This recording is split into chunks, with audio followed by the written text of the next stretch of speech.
It's Tuesday, July 25th. I'm Barry Davis with your KENS 5 News Now. The Justice Department following through with its threat to sue Governor Abbott over those buoys in the Rio Grande. The DOJ warned the governor last week it would sue if the buoys were not out by 1 o'clock yesterday afternoon. The government says those barriers are endangering lives and are against federal law.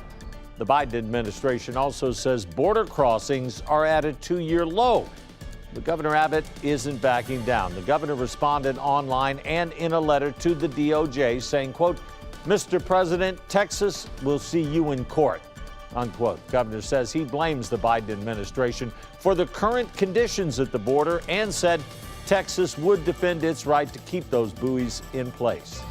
At the same time, the city of San Antonio also suing Governor Abbott over the so-called Death Star bill. City says the new legislation oversteps local authority. Opponents say House Bill 2127 is unconstitutional. The city argues the bill restricts the power for Texas cities to enforce ordinances in areas of business, commerce, and property. Mayor Ron Nirenberg says that bill could also lead to taxpayers footing the bill for several lawsuits. Supporters in the business community say it will lead to improved commerce and worker protections. 2 teenagers were shot outside a laundromat on the south side in an overnight drive-by. This happened just after 12:30 this morning on West South Cross. A 17-year-old girl and a 16-year-old boy were standing outside a laundromat while the girl's parents were inside washing clothes. They say a blue Mercedes drove by and someone inside started shooting. The car then turned around and came back and opened fire again. The boy was hit in the hip, the girl in the chest. No word on their condition this morning. Right now, police say it looks like it was just a random attack. A Bexar County Sheriff's deputy found himself on the other side of the bars, charged with indecency with a child. 37-year-old Marcus Alexander is accused of sexual abuse. He's already bonded out of jail. Deputies were called to a home in far west Bexar County over the weekend where someone said Alexander touched a juvenile inappropriately, took inappropriate pictures, and kept the evidence on his cell phone.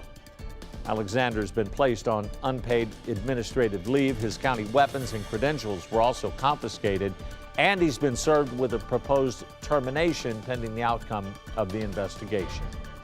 If you're thinking pulled pork for dinner, you might want to check the brand. H-E-B is recalling 2-pound packages of pulled pork. The recall is for the H-E-B Smokehouse fully cooked smoked seasoned pulled pork with barbecue sauce. Nueva Garcia Foods says the meat is misbranded and has an undeclared allergen. Officials say soy lecithin is not listed on the label. And so far, though, there have been no reports of anyone getting sick. And you have to check out this. This father didn't waste any time smashing his own window after locking his keys in his car with his child still inside. This happened in Harlingen. The dad takes a tire iron and smashes out the windshield. The temperature was more than 100 degrees when this happened. Shortly after the father broke the windshield, the child's mother climbed inside and handed him the baby. First responders arrived, determined the baby was okay. No charges are going to be filed. Police say it just appeared to be an accident. And Jeremy, really that highlights just how deadly this heat can be.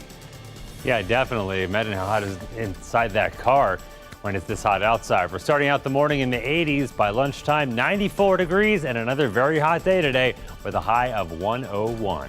Yeah, so inside those cars will be hot again. That is your KENS 5 News Now. Thanks so much for joining me. And remember, if you're in front of the TV, be sure to join KENS 5 Monday through Friday, 4:30 to 7 a.m. And thanks for following us online. I'm Barry Davis. I'll see you tomorrow.